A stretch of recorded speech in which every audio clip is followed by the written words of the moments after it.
Everyone, देखिए एक प्रश्न आपकी परीक्षा में यहाँ से आ सकता है। एक प्रश्न, दो प्रश्न, जिसमें आपसे हाल ही में जारी हुई रिपोर्ट के बारे में या इंडेक्स के बारे में आपसे पूछ सकता है। इस तरीके के प्रश्नों में प्रायः ये पूछा जाता है कि कोई रिपोर्ट जैसे है या कोई इंडेक्स है, तो उसमें पूछेगा कि ये जारी कौन करता है, और फिर उसके बाद ये पूछ सकता है कि इंडिया की रैंक क्या है। इस वीडियो में हम लोग प्रमुख रूप से उन सूचकांकों या रिपोर्ट के बारे में चर्चा करेंगे जो आपके पीजीटी, नेट, इस तरीके के परीक्षाओं के लिए महत्वपूर्ण हो सकते हैं। इसकी पीडीएफ आप लोगों को पहले ही दे दी गई है, और अब हम लोग यहाँ पे जो है इसको देखेंगे। वीडियो का उद्देश्य यही है कि इस पीडीएफ में आपको क्या नहीं पढ़ना है ये बताया जाए। बाकी क्या पढ़ना है वो तो आप में से काफ़ी लोग पढ़ चुके होंगे, याद कर चुके होंगे, लेकिन यहाँ पे मैं चर्चा कर देता हूँ कि क्या नहीं पढ़ना चाहिए, या फिर इसका दूसरा पहलू ये भी है कि बता देता हूँ कि क्या क्या आपको पढ़ना चाहिए। तो देखिए, अगर हम आपके एग्ज़ाम्स को ध्यान में रख के बात करें तो ये जो पहली रिपोर्ट दिया हुआ है मृत्युदंड पर एमनेस्टी इंटरनेशनल की रिपोर्ट, ये पूछना थोड़ा सा मुश्किल है। इसको आप जो है स्किप कर सकते हैं। वैश्विक ऊर्जा पारगमन सूचकांक, इसमें आप ये देख लीजिएगा कि ये जो सूचकांक है ये WEF के द्वारा जारी किया जाता है, विश्व आर्थिक मंच के द्वारा जारी किया जाता है। इसमें क्या क्या देखते हैं? पर्यावरणीय स्थिरता के बारे में, आर्थिक विकास के बारे में, ऊर्जा, इन सब के बारे में मिला जुला करके ये रिपोर्ट तैयार की जाती है। उसके बाद इसमें अगर इंडिया के रैंक की बात करें तो जैसे कि टोटल 115 देशों को मिला करके ये रिपोर्ट तैयार किया जाता है, उसमें भारत का रैंक 87 है। तो ध्यान में क्या रखना है? ध्यान में ये रखना है कि वैश्विक ऊर्जा पारगमन सूचकांक विश्व आर्थिक मंच के द्वारा जारी किया जाता है और भारत का रैंक जो है 87। ठीक है। नेक्स्ट, विश्व प्रेस स्वतंत्रता सूचकांक, मुश्किल है ये आपसे पूछे, इसको आप स्किप कर सकते हैं। उसके बाद समावेशी इंटरनेट सूचकांक, ये भी पूछना आपसे मुश्किल ही है, इसको भी आप स्किप कर सकते हैं। हाँ, ये जो है वैश्विक लैंगिक अंतराल रिपोर्ट काफ़ी महत्वपूर्ण हो सकता है आपकी परीक्षा के लिए। तो 2021 की रिपोर्ट में इंडिया की रैंक क्या है ये आपको ध्यान में रखना है, और ये जो रिपोर्ट है कौन जारी करता है। तो ये रिपोर्ट भी विश्व आर्थिक मंच यानी कि WEF के द्वारा जारी की जाती है। वहीं अगर हम लोग बात करें रैंकिंग की, तो भारत को इस सूची में 140 स्थान प्राप्त हुआ है, जबकि इसमें केवल 156 देशों को शामिल किया जाता है। तो कहा जा सकता है कि भारत की स्थिति काफ़ी खराब हुई है। वहीं 2020 का डेटा देखें तो वहाँ पे इंडिया का रैंक था 112 यानी कि 112, और इस बार 140, काफ़ी ख़राब कहा जा सकता है। ठीक है, तो ये हो गया, इसको आपको ध्यान में रखना है। जो जो पॉइंट मैं हाईलाइट कर रहा हूँ यही आपको ध्यान में रखना है अपनी परीक्षा के दृष्टिकोण से। नेक्स्ट है अंतर्राष्ट्रीय बौद्धिक संपदा सूचकांक, जारी कौन करता है? US चैम्बर ऑफ कॉमर्स का एक डिपार्टमेंट है, ग्लोबल इनोवेशन पॉलिसी सेंटर, ये जारी करता है। ठीक है। कितनी अर्थव्यवस्थाएं शामिल होती हैं? 53। शीर्ष स्थान अमेरिका, भारत का स्थान 40वां। इतना पॉइंट आपको ध्यान में रखना है अंतर्राष्ट्रीय बौद्धिक संपदा सूचकांक में। भारत 40वें स्थान पे है। अमेरिका को इसलिए ध्यान में रखिए क्योंकि पहली बार कोई रिपोर्ट या इंडेक्स ऐसा आपको मिल रहा है जहाँ पे अमेरिका जैसे देश आगे, नहीं तो हमेशा से डेनमार्क, स्विट्ज़रलैंड, स्वीडन, नॉर्वे, यही सब आगे रहते थे, लेकिन अभी इसमें अमेरिका टॉप पे है, तो इसको आप ध्यान में रख सकते हैं। तो ये हो गया आपका अंतर्राष्ट्रीय बौद्धिक संपदा सूचकांक। जारी कौन करता है? US chamber of commerce. ठीक है, आगे बढ़ेंगे। ये काफ़ी महत्वपूर्ण है, विश्व प्रसन्नता रिपोर्ट, जारी कौन करता है? संयुक्त राष्ट्र सतत विकास समाधान नेटवर्क, UNSDSN शॉर्ट फार्मूला, ठीक है, संयुक्त राष्ट्र का सतत विकास समाधान नेटवर्क जो डिपार्ट है ये जारी करता है। 2012 में पहली विश्व प्रसन्नता रिपोर्ट जारी की गई थी। अच्छा, 6 घटक को मिलाकर के इसको तैयार किया जाता है, जिसमें प्रति व्यक्ति GDP, सामाजिक अवलंबन, स्वास्थ्य, जीवन प्रत्याशा, जीवन चुनने की स्वतंत्रता, उदारता और भ्रष्टाचार बोध।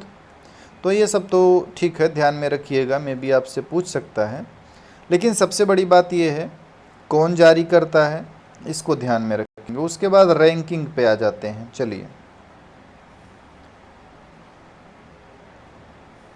फिनलैंड टॉप पे है, इसको ध्यान में रखेंगे कि इस रैंक में टॉप पे कौन है, फिनलैंड है।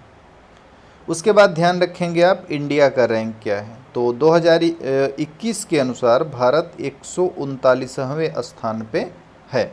स्कोर पूछना थोड़ा सा मुश्किल है, लेकिन आप चाहें तो याद रख सकते हैं 3.8 के आसपास। वहीं पिछले साल भारत का रैंक 144 था और 2019 में 140, तो कह सकते हैं थोड़ा सा सुधार हुआ है इस साल, ठीक है। तो ये खुशहाली रिपोर्ट हो गई। पड़ोसी देशों में देखेंगे तो इंडिया से काफ़ी अच्छी स्थिति में है, काफ़ी देश अच्छी स्थिति में है, जैसे नेपाल 87 पे है, मालदीव 89 पे, बांग्लादेश 101 पे, पाकिस्तान 105, श्रीलंका 129। तो जितने भी पड़ोसी देश हैं वो सभी के सभी भारत से खुश हैं, यानी कि भारत से खुश इन द सेंस भारत में रहने वाले लोगों का जो खुशहाली का स्तर है वो पड़ोसी देशों की तुलना में कम है, ये आप कह सकते हैं। उसके बाद फिर एक और रिपोर्ट है। ये रिपोर्ट इसलिए महत्वपूर्ण हो जाती है क्योंकि ये जारी की जाती है अंकटाड के द्वारा, और अंकटाड आपके PGT के सिलेबस में रखा गया है, तो इसको आपको ध्यान में रखना। व्यापार और विकास रिपोर्ट, ठीक है, व्यापार और विकास रिपोर्ट, ये कौन जारी करता है, ये अंकटाड के द्वारा जारी किया जाता है। शीर्षक पूछना तो मुश्किल लग रहा है, out of the frying pan into the fire, ये इसका शीर्षक रहा है इस रिपोर्ट का। उसके बाद इस रिपोर्ट में बताया गया कि 2020 और 21 में वैश्विक उत्पादन में वृद्धि क्रमशः माइनस में 3.9% और 4.7% अनुमानित है। ये माइनस में क्यों गया, बिकॉज ऑफ कोविड। और ये जो अनुमान 4.7 का लगाया गया है इस रिपोर्ट को जारी करते समय, जब इसका आगे डेटा आएगा तो उसमें फिर जो है बदलाव आपको देखने को मिलेगा। अब यहाँ पे हम लोगों को ये देखना है कि इंडिया का इसमें क्या हाल चाल है, क्या रैंक है, ठीक है। तो चलिए इंडिया का देख लेते हैं। देखिए, इस रिपोर्ट के अनुसार 2020 और 21 में जो भारत के उत्पादन वृद्धि का अनुमान लगाया गया वो है क्रमशः 2020 के लिए माइनस में 6.9% और 2021 में 5%। हालांकि आगे जो डेटा आएगा, मैं फिर से बोल रहा हूँ, इसमें परिवर्तन हो जाएगा क्योंकि ये जो नेगेटिव में है बिकॉज ऑफ कोविड, और फिर से जो सेकेंड वेव आया था तो उसकी वजह से भी ये डेटा परिवर्तित होना तय है। उसके बाद फिर ये हुरून ग्लोबल रिच, अब इसको आपको देखना बहुत ज़्यादा ज़रूरी, मैं नहीं समझ रहा हूँ। फिर हम लोग आगे बढ़ेंगे, लोकतंत्र सूचकांक। लोकतंत्र सूचकांक भी थोड़ा सा मुश्किल है आपसे पूछना, तो इसको भी आप स्किप कर सकते हैं, ठीक है। जितने जितने डेटा मैं आपको यहाँ पे बता दे रहा हूँ, चाहें तो आप एक पेन कॉपी लेके बैठें और एक पेज में शॉर्ट में बस ये नोट करते जाएं कि ये जो डेटा है कौन जारी करता है और इंडिया का रैंक क्या है, यही सारी चीज़ें बस आपको यहाँ पे देखना है। उसके बाद भ्रष्टाचार बोध सूचकांक। भ्रष्टाचार बोध सूचकांक में ये ध्यान में रखिएगा कि कौन जारी करता है, तो ये जारी करता है ट्रांसपेरेंसी इंटरनेशनल। और इंडिया का स्कोर आपको देखना है, इंडिया का स्कोर जो है 40, जबकि रैंक पे आएंगे तो 86, ठीक है, 86वें स्थान पे इंडिया है। लोकतंत्र सूचकांक ये आप छोड़ सकते हैं। फायर पावर भी छोड़ सकते हैं। उसके बाद वैश्विक जलवायु भी छोड़ सकते हैं। इनोवेशन वाला भी, अच्छा इनोवेशन को मत छोड़िए।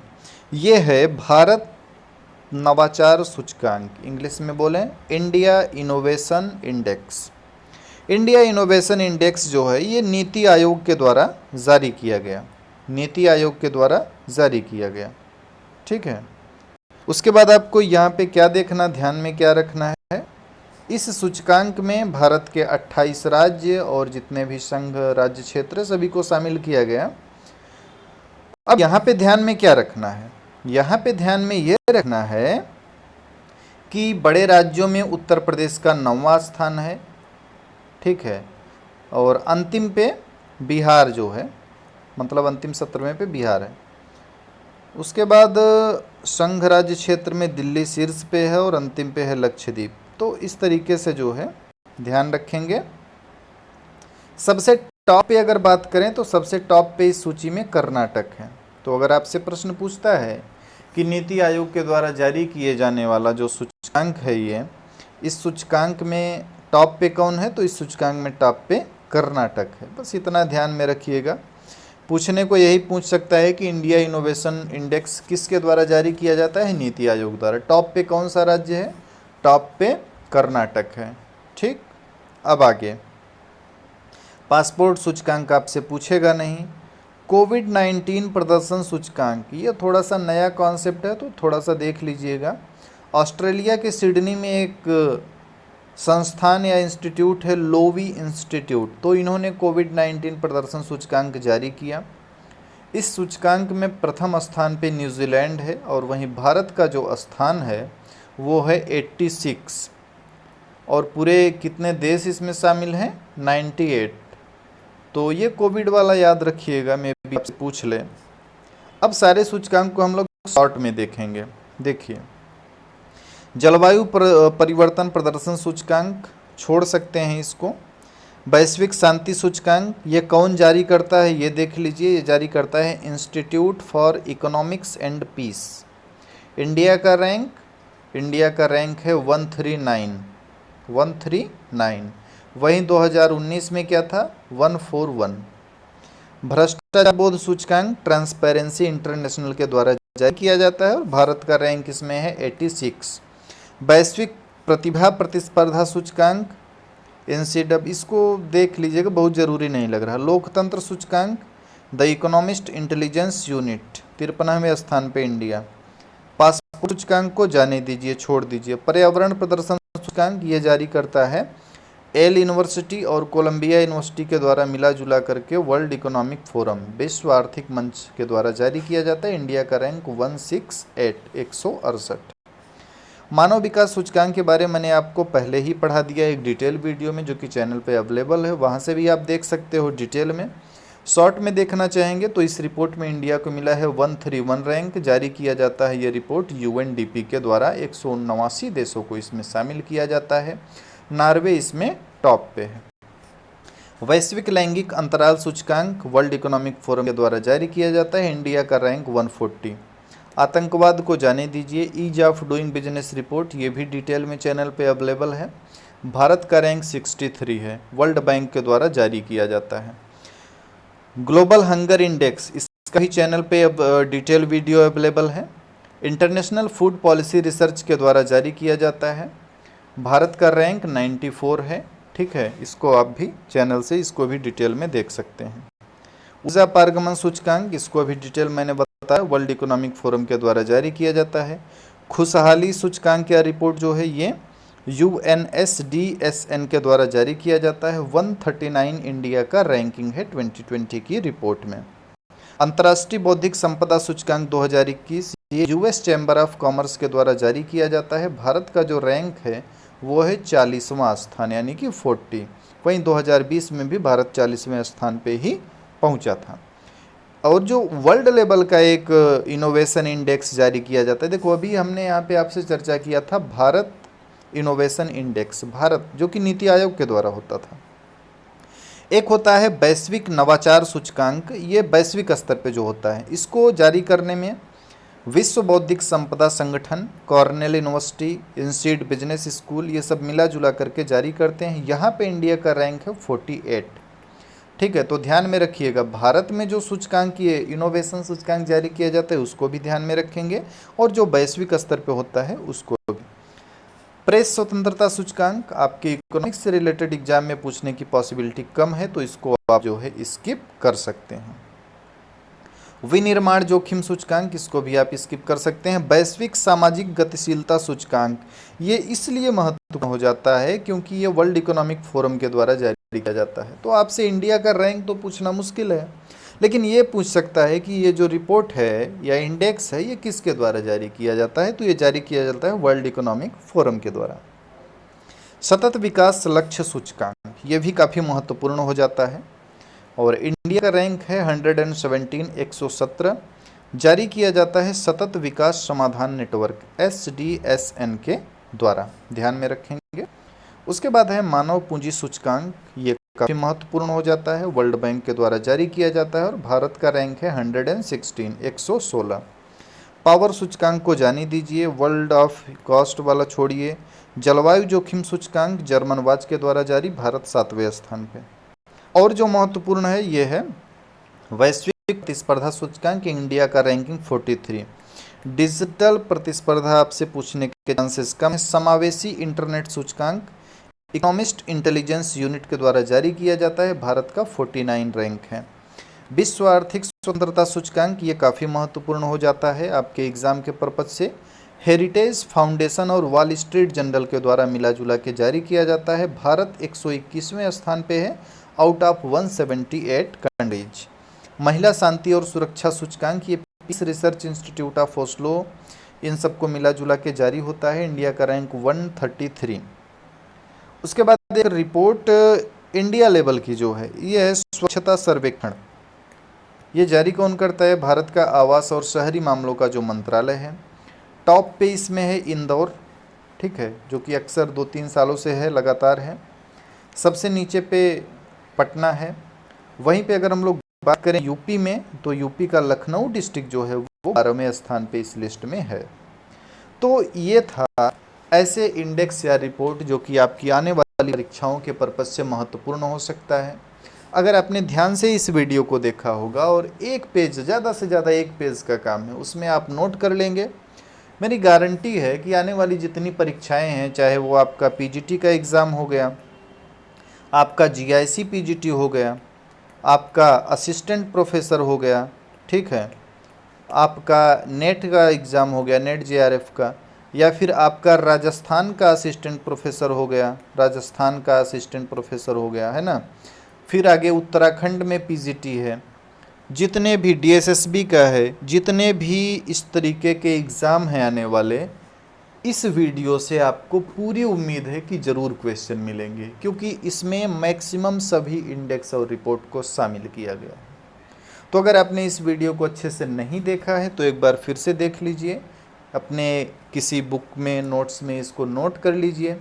वीडियो अच्छा लगता है इसे लाइक ज़रूर करें, दोस्तों के साथ शेयर करें, और कुछ भी पूछना है तो आप कमेंट बॉक्स में कमेंट कर सकते हैं। इस वीडियो में इतनी ही बातें, मिलते हैं आगे किसी एक और वीडियो में। आप लोग अपनी पढ़ाई अच्छे तरीके से करते रहिए।